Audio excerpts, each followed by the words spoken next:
This is the White Apple Company recording. The White Apple Company recording is in the public domain. For more information, please visit www.librivox.org.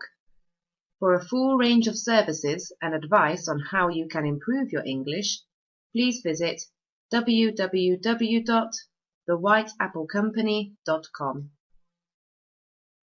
The Little Prince by Antoine de Saint-Exupéry. Chapter 1. Once, when I was 6 years old, I saw a magnificent picture in a book called True Stories from Nature, about the primeval forest. It was a picture of a boa constrictor in the act of swallowing an animal. Here is a copy of the drawing. In the book it said, "Boa constrictors swallow their prey whole without chewing it. After that, they are not able to move, and they sleep through the 6 months that they need for digestion." I pondered deeply, then, over the adventures of the jungle, and after some work with a colored pencil, I succeeded in making my first drawing. My drawing number 1, it looked like this. I showed my masterpiece to the grown-ups and asked them whether the drawing frightened them. But they answered, "Frighten? Why should anyone be frightened by a hat?" My drawing was not a picture of a hat. It was a picture of a boa constrictor digesting an elephant. But since the grown-ups were not able to understand it, I made another drawing. I drew the inside of the boa constrictor, so that the grown-ups could see it clearly. They always need to have things explained. My drawing number 2 looks like this. The grown-ups' response, this time, was to advise me to lay aside my drawings of boa constrictors, whether from the inside or the outside, and devote myself instead to geography, history, arithmetic, and grammar. That is why, at the age of 6, I gave up what might have been a magnificent career as a painter. I had been disheartened by the failure of my drawing number 1 and my drawing number 2. Grown-ups never understand anything by themselves, and it is tiresome for children to be always and forever explaining things to them. So then I chose another profession, and I learned to pilot aeroplanes. I have flown a little over all parts of the world, and it is true that geography has been very useful to me. At a glance, I can distinguish China from Arizona. If one gets lost in the night, such knowledge is valuable. In the course of this life, I have had a great many encounters with a great many people who have been concerned with matters of consequence. I have lived a great deal among grown-ups. I have seen them intimately, close at hand, and that hasn't much improved my opinion of them. Whenever I met one of them, who seemed to me at all clear-sighted, I tried the experiment of showing him my drawing number 1, which I have always kept. I would try to find out, if this was a person of true understanding. But whoever it was, he or she would always say, "That is a hat." And I would never talk to that person about boa constrictors, or primeval forests, or stars. I would bring myself down to his level. I would talk to him about bridge and golf and politics and neckties, and the grown-up would be greatly pleased to have met such a sensible man. So I lived my life alone, without anyone that I could really talk to, until I had an accident with my plane in the desert of Sahara 6 years ago. Something was broken in my engine, and I had with me neither a mechanic nor any passengers. I set myself to attempt the difficult repairs all alone. It was a question of life or death for me. I had scarcely enough drinking water to last a week. The first night, then, I went to sleep on the sand, 1,000 miles from any human habitation. I was more isolated than a shipwrecked sailor on a raft in the middle of the ocean. Thus you can imagine my amazement at sunrise when I was awakened by an odd little voice. It said, "If you please, draw me a sheep." What? Draw me a sheep. I jumped to my feet, completely thunderstruck. I blinked my eyes hard. I looked carefully all around me, and I saw a most extraordinary small person who stood there examining me with great seriousness. Here you may see the best portrait that, later, I was able to make of him. But my drawing is certainly very much less charming than its model. That, however, is not my fault. The grown-ups discouraged me in my painter's career when I was 6 years old, and I never learned to draw anything except boas from the outside and boas from the inside. Now I stared at this sudden apparition with my eyes fairly starting out of my head in astonishment. Remember, I had crashed in the desert 1,000 miles from any inhabited region, and yet my little man seemed neither to be straying uncertainly among the sands, nor to be fainting from fatigue or hunger or thirst or fear. Nothing about him gave any suggestion of a child lost in the middle of the desert, 1,000 miles from any human habitation. When at last I was able to speak, I said to him, "But what are you doing here?" And in answer he repeated very slowly, as if he were speaking of a matter of great consequence, "If you please, draw me a sheep." When a mystery is too overpowering, one dare not disobey. Absurd as it might seem to me, 1,000 miles from any human habitation, and in danger of death, I took out of my pocket a sheet of paper and my fountain pen. But then I remembered how my studies had been concentrated on geography, history, arithmetic, and grammar, and I told the little chap, a little crossly too, that I did not know how to draw. He answered me, "That doesn't matter.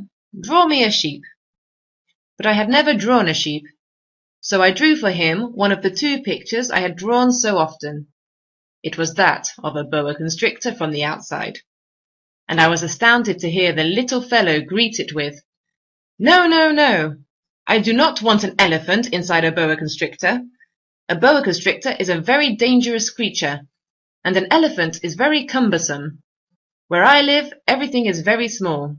What I need is a sheep. Draw me a sheep." So then I made a drawing. He looked at it carefully.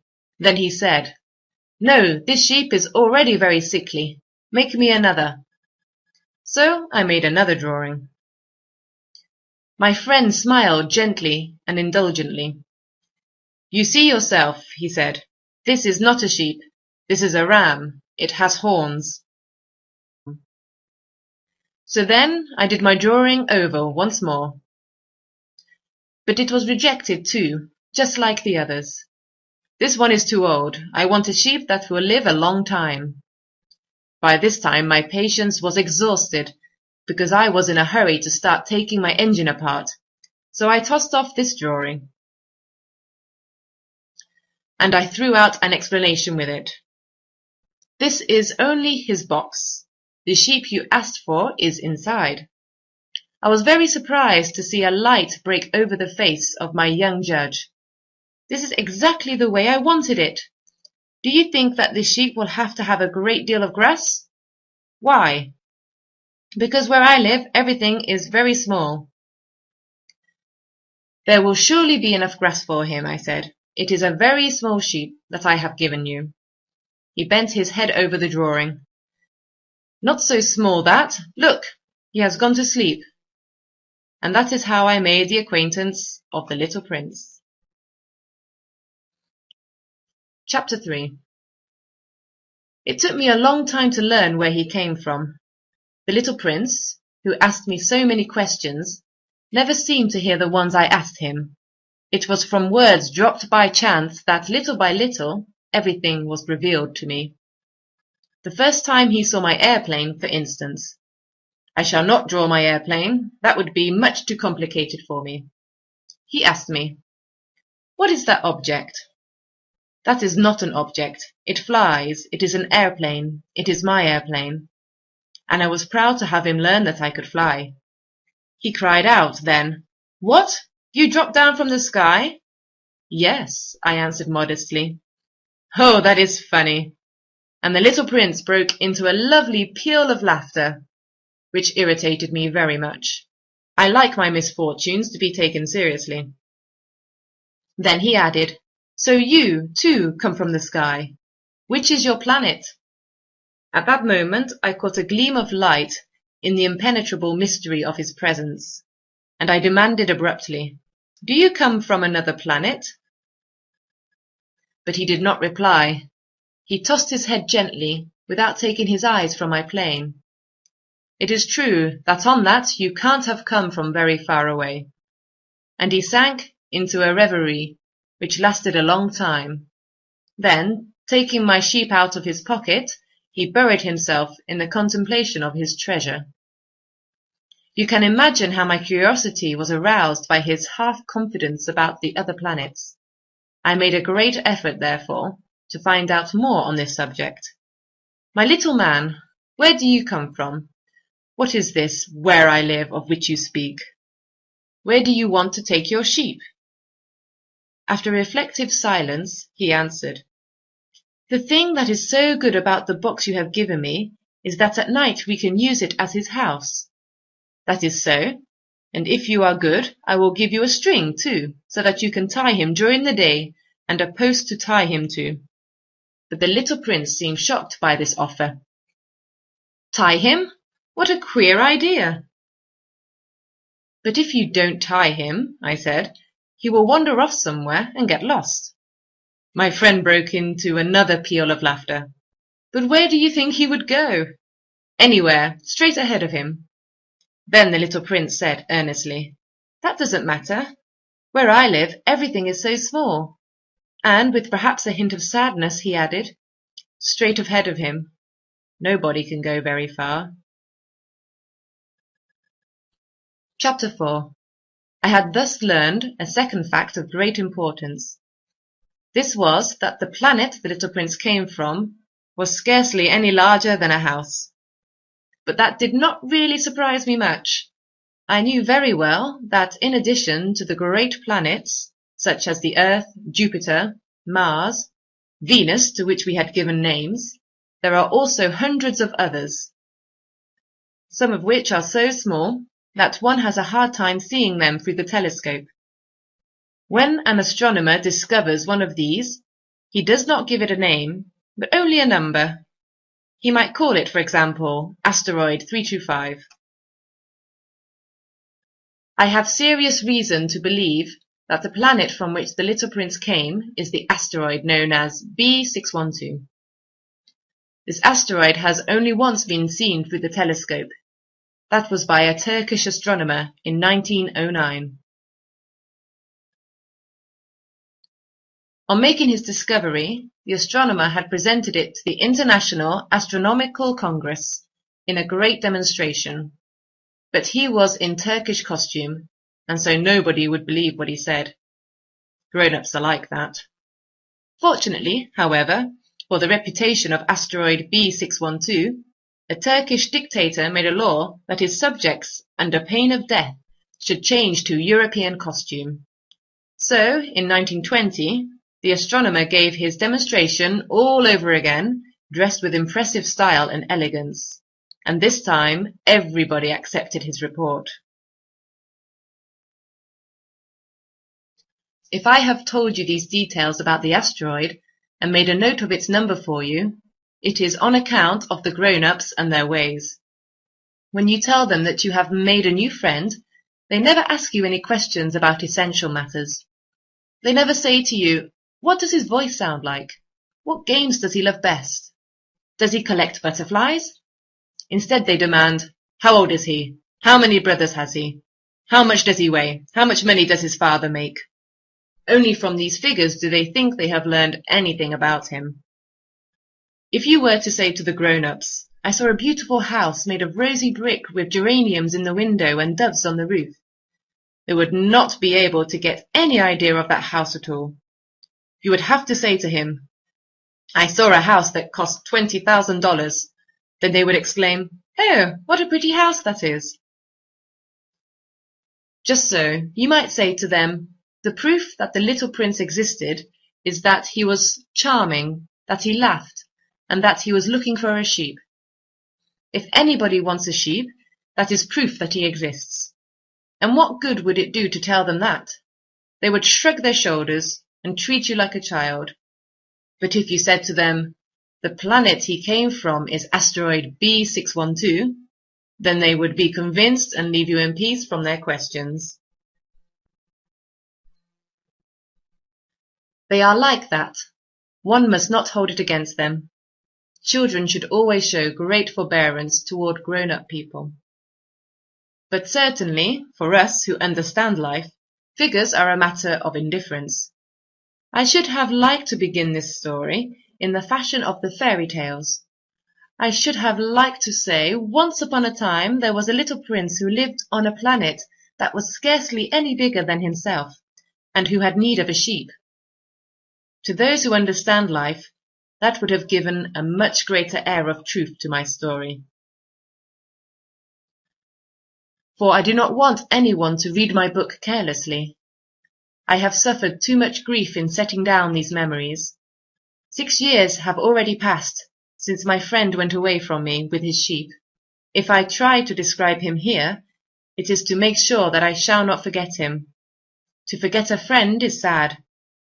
Not everyone has had a friend, and if I forget him, I may become like the grown-ups, who are no longer interested in anything but figures. It is for that purpose, again, that I have bought a box of paints and some pencils. It is hard to take up drawing again at my age, when I have never made any pictures except those of the boa constrictor from the outside and the boa constrictor from the inside, since I was 6. I shall certainly try to make my portraits as true to life as possible, but I am not at all sure of success. One drawing goes along all right, and another has no resemblance to its subject. I make some errors, too, in the little prince's height. In one place he is too tall, and in another too short, and I feel some doubts about the colour of his costume. So I fumble along as best I can, now good, now bad, and I hope generally fair to middling. In certain more important details I shall make mistakes also, but that is something that will not be my fault. My friend never explained anything to me. He thought, perhaps, that I was like himself, but I, alas, do not know how to see sheep through the walls of boxes. Perhaps I am a little like the grown-ups. I have had to grow old.